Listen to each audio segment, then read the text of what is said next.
नमस्कार दोस्तों, आज मैं आपको सुनाने जा रही हूँ करवा चौथ की कहानी। पौराणिक कथाओं के अनुसार करवा चौथ की कहानी बहुत समय पहले की बात है। एक साहूकार के 7 बेटे और उनकी एक बहन करवा थी। सभी सातों भाइयों अपनी बहन से बहुत प्यार करते थे, यहाँ तक कि वे पहले उसे खाना खिलाते और बाद में स्वयं खाते थे। एक बार उनकी बहन ससुराल से मायके आई हुई थी। शाम को भाई जब अपना व्यापार व्यवसाय बंद करके घर आए तो देखा कि उनकी बहन बहुत व्याकुल थी। सभी भाई खाना खाने बैठे और अपनी बहन से खाना खाने का आग्रह करने लगे, लेकिन बहन ने बताया कि उसका आज करवा चौथ का निर्जल व्रत है और वह सिर्फ चंद्रमा को देखकर, उसे अर्घ्य देखकर ही खाना खा सकती है। चूंकि चंद्रमा अभी तक निकला नहीं है और इसलिए वह भूख और प्यास से व्याकुल हो उठी है। सबसे छोटे भाई को अपनी बहन की हालत देखी नहीं गई और वह दूर पीपल के पेड़ पर एक दीपक जलाकर चलनी की ओट में रख देता है। दूर से देखने पर मानो ऐसा प्रतीत होता है कि जैसे चतुर्थी का चांद उदित हो रहा हो। इसके बाद भाई अपनी बहन को बताता है कि चांद निकल आया है, तुम उसे अर्घ्य देने के बाद भोजन कर सकती हो।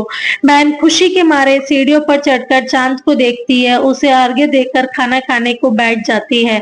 वह जैसे ही पहला टुकड़ा मुंह में डालती है तो उसे छींक आ जाती है और दूसरा टुकड़ा डालती है तो उसमें बाल निकल आता है और जैसे ही तीसरा टुकड़ा मुंह में डालने की कोशिश करती है तो उसके पति की मृत्यु का समाचार उसे मिलता है।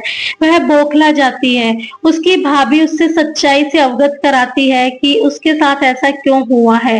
करवा चौथ का व्रत गलत तरीके से टूटने के कारण देवता उससे नाराज हो गए हैं और इसलिए उन्होंने ऐसा किया है। सच्चाई जानने के बाद करवा निश्चय करती है कि वह अपने पति का अंतिम संस्कार नहीं होने देगी और अपने सतीत्व से उन्हें पुनः जीवन दिलाकर रहेगी। वह पूरे 1 साल तक अपने पति के शव के पास बैठी रहती है, उनकी देखभाल करती है और उनके ऊपर उगने वाली हर सुईनुमा घास को एकत्रित करती जाती है।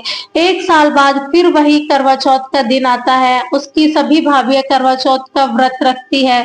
जब भाभियां उससे आशीर्वाद लेने आती है तो वह प्रत्येक भाभी से यम सुई ले लो, प्रिय सुई दे दो, मुझे भी अपनी जैसी सुहागिन बना दो, ऐसा आग्रह करती है। लेकिन हर बार भाभी उसे अगली भाभी से आग्रह करने का कहकर चली जाती है।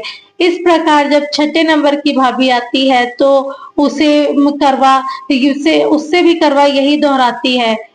यह भाभी उसे बताती है कि चूंकि सबसे छोटे भाई की वजह से उसका व्रत टूटा था, अतः उसकी पत्नी में ही शक्ति है, वह तुम्हारे पति को दोबारा जीवित कर सकती है। इसलिए जब वह आए तो तुम उसे पकड़ लेना और जब तक वह तुम्हारे पति को जिंदा ना कर दे तो उसे छोड़ना मत। ऐसा कहकर वह चली जाती है।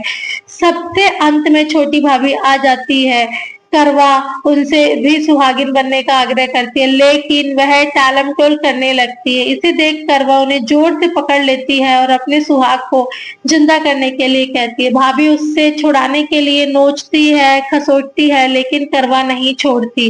अंत में उसकी तपस्या को देख भाभी पसीज जाती है और अपनी छोटी अंगुली की चीर कर उसमें से अमृत उसके पति के मुंह में डाल देती है। करवा का पति तुरंत श्री गणेश कहता हुआ बैठता है। इस प्रकार प्रभु कृपा से उसकी छोटी भाभी के माध्यम से करवा को अपना सुहाग वापस मिल जाता है। हे श्री गणेश और गौरी माँ, जिस प्रकार करवा को चिर सुनार का वरदान आपसे मिला, वैसा ही सब सुहागिनों को देना। कहता ना, सुनता ना, हुकारा भरता ना। तो दोस्तों, आपको हमारी ये कहानी अगर अच्छी लगी हो तो हमारे चैनल को जरूर ज्वाइन करें, सब्सक्राइब करें। Thank you.